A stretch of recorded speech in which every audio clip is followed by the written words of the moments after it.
তো আমরা ফাইনালি ঠিক আছে নতুন রুমে ঢুকে গেছি। তো সবে এলাম, এখনও কোনো জিনিসপত্র কোনো কিছু ওঠানো হয়নি কারণ লোক দরকার। তো সোফাটা এখন নিচে ওগুলো রাখা হবে, তারপরে দেন ওগুলো শিফট করবো ওপরে।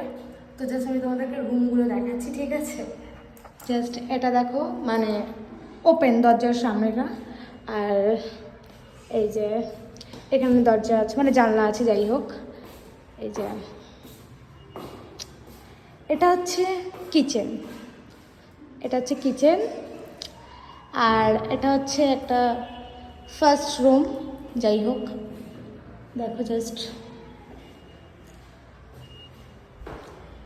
এটা হচ্ছে ফার্স্ট রুম অ্যান্ড এটা হচ্ছে সেকেন্ড রুম,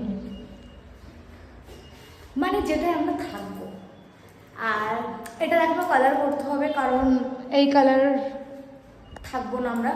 তো আমরা দুদিন কি একদিন পরই কালার করিয়ে নেব। তো চলো তোমাদের ওয়াশরুমটা জাস্ট দেখাই। এখন লাইট নেই, লাইট আমি জ্বালাতে পারবো না। তো এখানে একটা জাস্ট রয়েছে। আর এই যে মানে একদম ছোটও না আবার একদম বড়ও না। তো আমাদের অ্যাকচুয়ালি প্রবলেম হচ্ছিলো আমাদের একটা রুম নিয়ে। তো আমরা তার জন্য ডবল রুমের জন্যই আমাদের এটা নেওয়া। মানে একটা যে ঘর শিফটিংয়ে এতটা মানে প্রবলেম হয়, মানে আমার এই ফার্স্ট আমি এরকম শিফট করছি, তো একটু অসুবিধা হচ্ছে।